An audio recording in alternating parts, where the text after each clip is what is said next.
Friends, in the morning we heard about what was called the ambitious energy program that India proposes to pursue.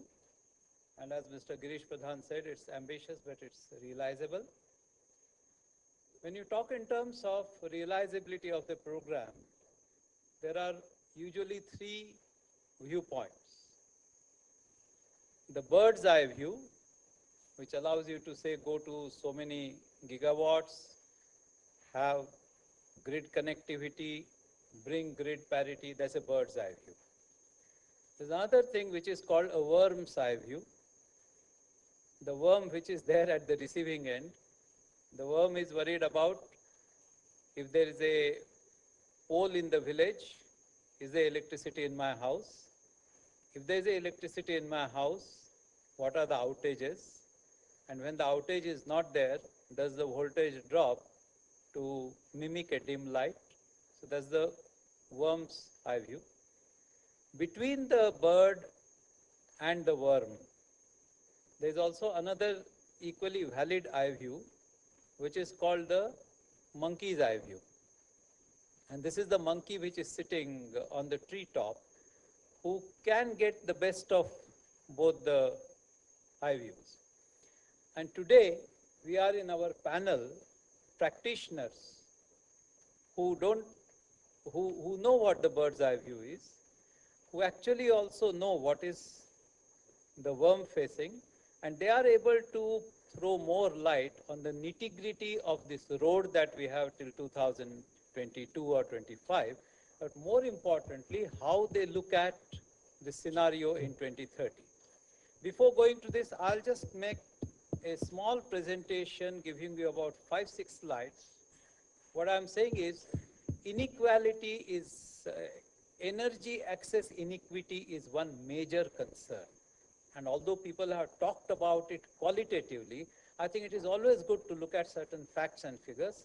I have culled out some data from NSSO 66th round and Census 2011. It actually tells us the story of access inequity. So we'll have to translate from availability to access, and I think that is one of the major tasks, whether it is 22 or 30.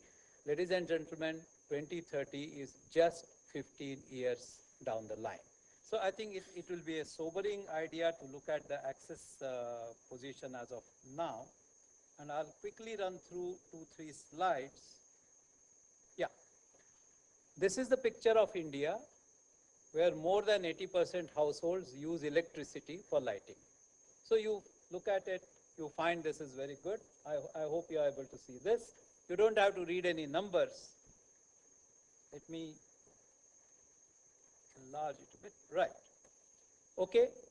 The bluish area that you see is where less than 80% people are using it. So this is the urban India. I'm not looking at the outages. I'm not looking at the voltage. This is just plain access. If you go to rural India, you have to lower the bar, and this is how the picture looks like. Right? You don't have to write 3 pages of English or Hindi just to bring out the difference in the access inequity. Just toggle the 2 maps, urban India, rural India, access to electricity, it tells you the story. So we will have to bring this group of people to the level of this. That's the first challenge. Let's look at the sector, that part of India which still uses kerosene for electricity, and Kerry in his speech talked about the people taking electricity down to these people.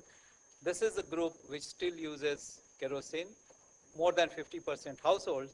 When I had shown it to Petroleum Secretary, his first question was, "Ye kahan se mila data tumko?" So I said, "No, this is not my data. This is Census 2011." He says, "Who made this map for you?" I said, "No, I made it using a software." He says, "Oh." And then I pointed out that this is where the shoe pinches, but somewhere else we apply the balm. So we must realize that this is one inequity. Moving ahead of electricity, I am deliberately coming to fuel use. Now here in fuel use, you look at this large part, which is India, which uses LPG.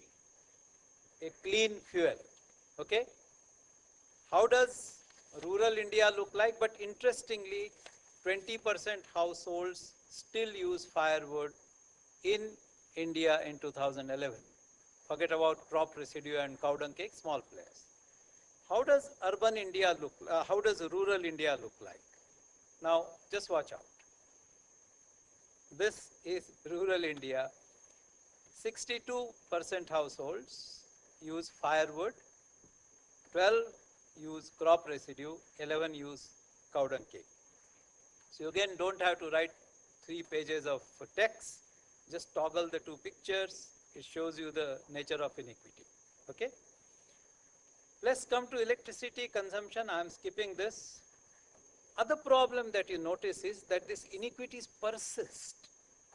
The figure on the left hand side is 2001 census, figure on the right hand side is 2011 census. Not a great deal has changed. Yeah, I see some people saying, what is it? Census data. So it's our job to bring this inequity in energy access down. Urban, the level of inequity, the level of use of firewood has gone down, but the relative inequity persists. So we have 2 problems on our hand. One is inequity and another is relative inequity. I'll just show you the energy consumption by prosperity. This is the NSSO data. You won't get it any research in any research paper. I just worked it out a fortnight back. Now, energy consumption by MPCE is nothing but monthly per capita expenditure bracket, which is a surrogate for prosperity. Now look at urban India.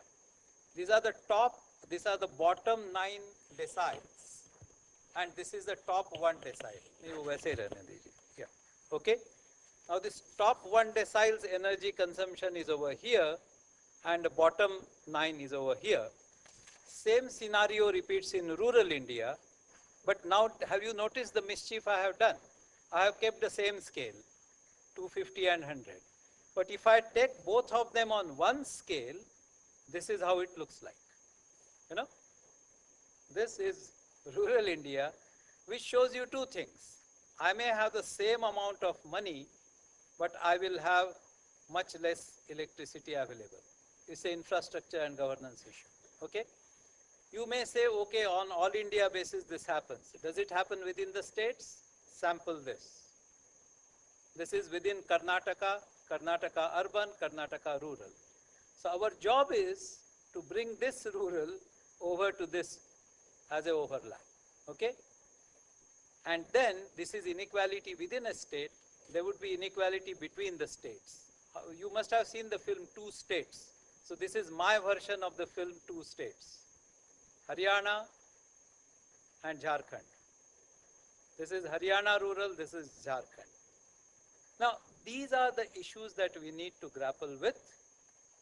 Governance issues, finance issues, regulatory issues, organizational issues, technology issues, to name a few. And there's a long and rich agenda before us. So I would, when speakers talk about 2030 or even road to 2030, I would also like them to touch upon whether we could do anything about it. And there's one piece which has not been discussed during the inaugural session or touched upon.